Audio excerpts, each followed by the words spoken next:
देखिए कि जैसे कि हमने बहुत सारे वीडियो देखा है और ग्रेविटेशन से रिलेटेड बहुत सारे टॉपिक हमने डिस्कस किया है। आज हम डिस्कस करने वाले हैं कि सैटेलाइट्स के टाइम पीरियड के बारे में।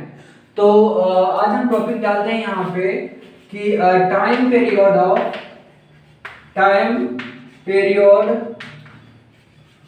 ऑफ रिवॉल्यूशन ऑफ सैटेलाइट्स का जो टाइम पीरियड होता है ना रिवॉल्यूशन का, इसके बारे में हम देखने वाले हैं। सैटेलाइट्स, तो देखिए सैटेलाइट्स के टाइम पीरियड के बारे में हम आज डिस्कस करने वाले हैं। यहाँ पे सपोज अर्थ के सराउंडिंग में बहुत सारे सैटेलाइट्स घूम रहे हैं।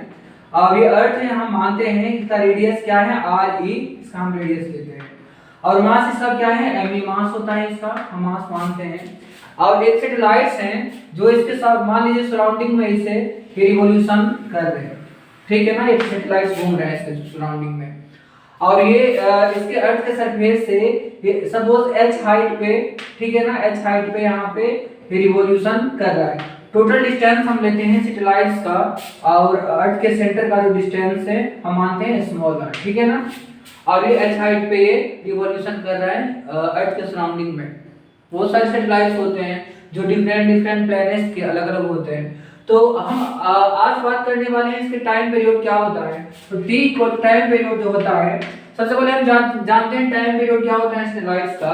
तो कहीं पे भी रिवॉल्यूशन का बात आता है तो एक रिवॉल्यूशन में जितने टाइम्स लगते हैं तो उसको हम बोलते हैं टाइम पीरियड बोलते हैं यहाँ पे।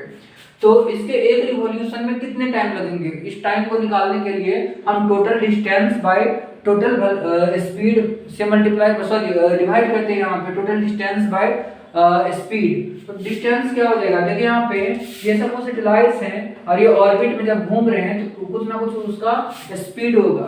तो इस स्पीड को हम बोलते हैं ऑर्बिटल स्पीड ऑफ सैटेलाइट्स, और इसको हम VO से डिनोट करते हैं। यहाँ पे क्या होगा, ऑर्बिटल स्पीड VO। अब यहाँ पे क्या होगा, टोटल डिस्टेंस। तो टोटल डिस्टेंस क्या हो जाएगा, एक बार घूमने में ये जितना क्या बनाएगा, सर्कल बनाएगा, उसका पेरीमीटर या सर्कमफेरेंस, उसका जो सर्कमफेरेंस होता है वही क्या हो जाएगा, टोटल डिस्टेंस। तो ये कितने हो जाएंगे, ये सर्कमफेरेंस होता है सर्कल का 2 पाई, ये जो सर्कल बना रहा है उसका सर्कमफेरेंस कितना हो जाएगा, 2 पाई r। और नीचे में क्या हो जाएगा, ये टोटल डिस्टेंस हो गया, और यहाँ पे नीचे में क्या आएंगे, ऑर्बिटल वेलोसिटी या ऑर्बिटल स्पीड, ठीक है ना।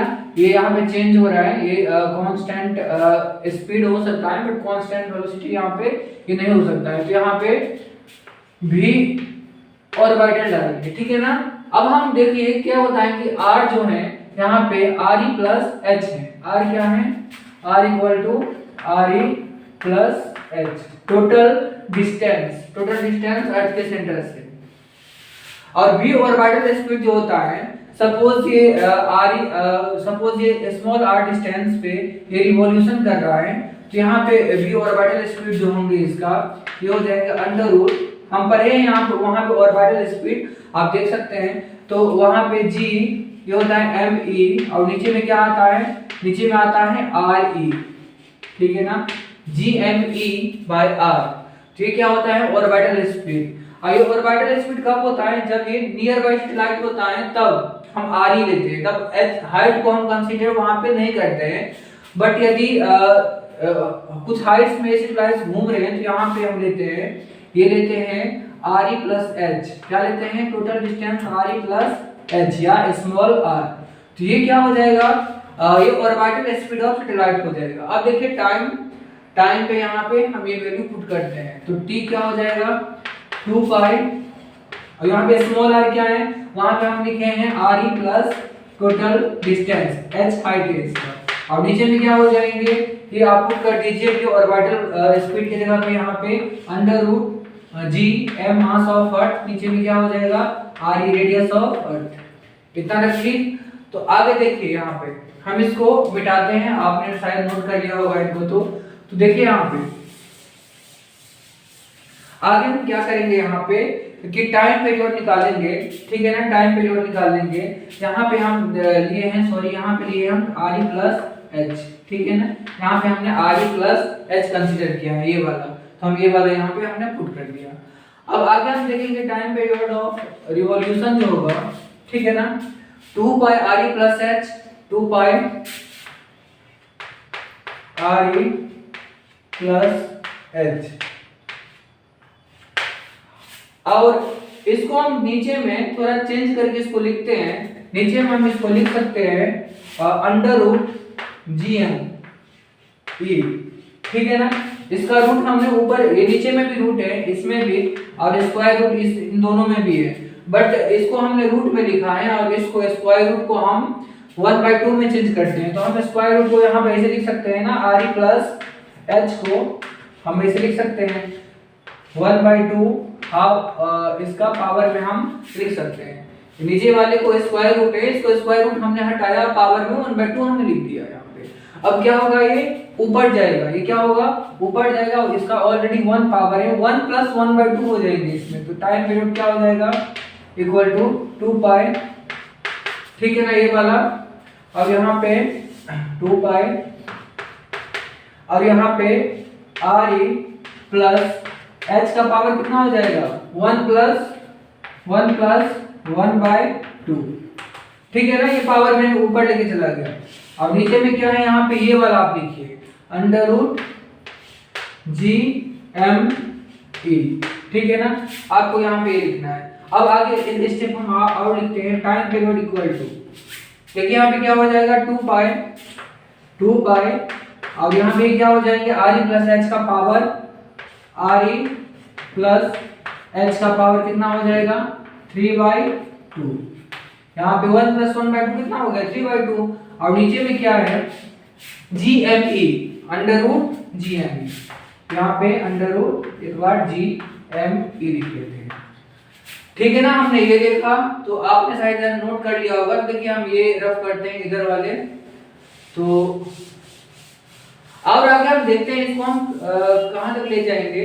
तो इस ये वाला जो बन रहा है यहाँ पे 2 pi * R E plus H का पावर 3/2, और नीचे में अंडर रूट जी एम ई। अब इसको थोड़ा सा हम चेंज करके लिखते हैं, तो t = हो जाएगा यहाँ पे 2 पाई, ठीक है ना। अब इसको हम क्या लिख सकते हैं पावर में, और 3 * 1/2 इसको लिख सकते हैं ना, पावर में 3 * 1/2 कितना हो जाएगा 3/2।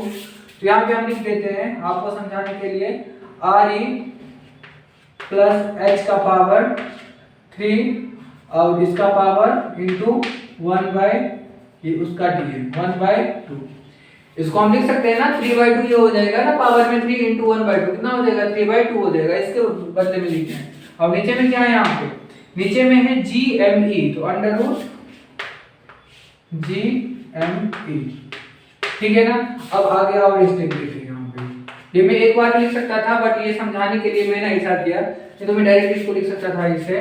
तो 2 पाई, अब ये देखिए यहाँ पे आर ई प्लस एच का होल क्यू है, और यहाँ पे ये इसका ओनली इसका नहीं, इस ये रूट में आ जाएंगे, और पावर में कितना होगा 3, तो ये हो जाएगा अंडर रूट, ठीक है ना। ये जो 1/2 है ना, इसीलिए इसको हम रूट में कर दिया, आर ई प्लस एच का होल क्यू, ये हो जाएगा, एक मिनट एडजस्ट करके लिखते हैं, under root R E plus H का होल क्यू, ये हो गया, ठीक है ना, आर ई प्लस एच का होल क्यूब।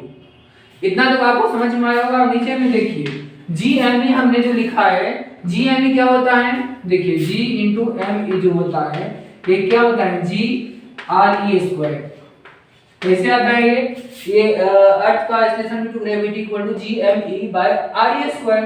यहाँ पे नीचे में आर ई स्क्वायर होता है, तो ये क्रॉस मल्टीप्लाई होके यहाँ पे ये आ जाता है। तो जी एम ई के बदला में हम क्या लिख देंगे, स्मॉल जी आर ई स्क्वायर, ठीक है ना। तो यहाँ पे हम ये लिख सकते हैं, तो अंडर रूट लिखिए आप G M E equal to G R E square. तो हम ये यहाँ तक हमने यहाँ तक लिख लिया, ठीक है ना। अब आगे देखिए, इसको हम स्मॉल जी को हमने एक फॉर्मूला पढ़ा था डेंसिटी के टर्म में, जो जी होता है ये होता है क्या, ये होता है 4/3 पाई रो जी और आर ई।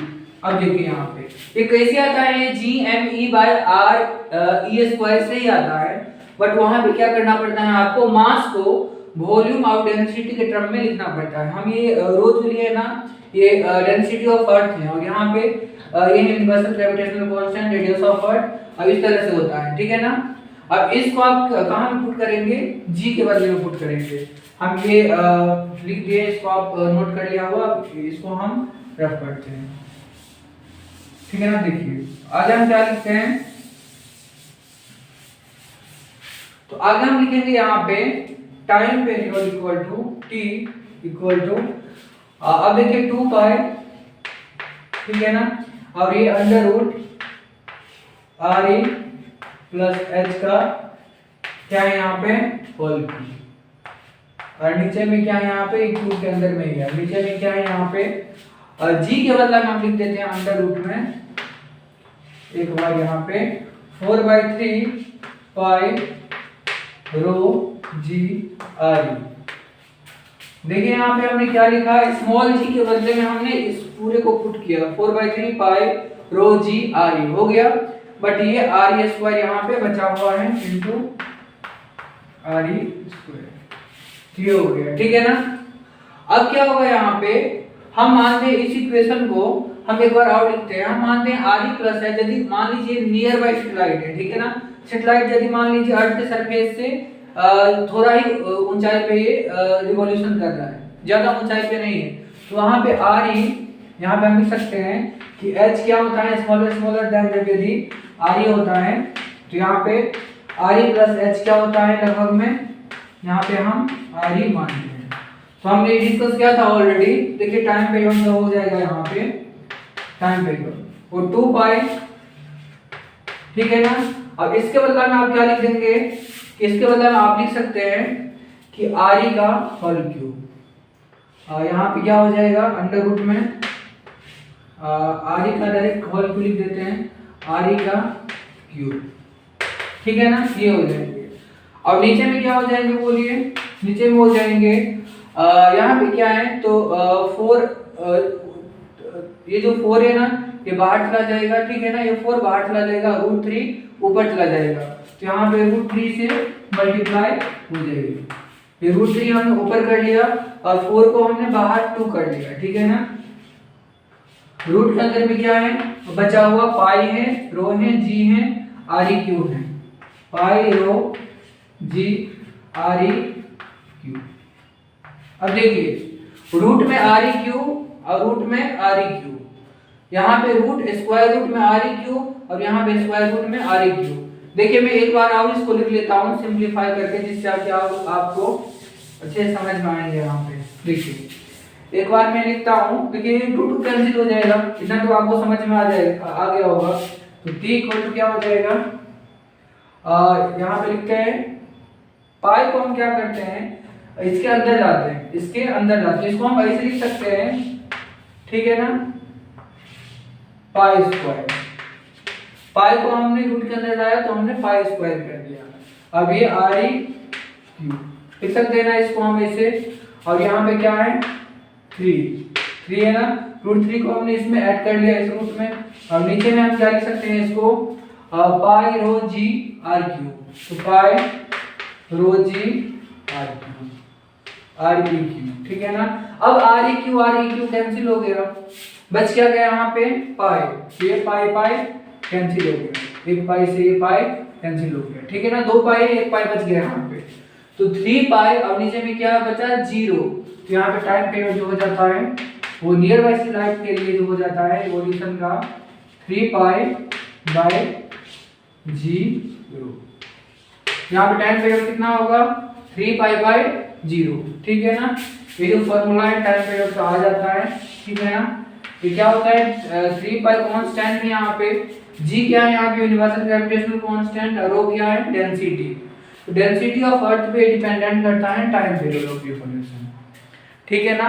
तो सैटेलाइट्स के मास पे ये डिपेंडेंट नहीं हो रहा है इसका टाइम पीरियड।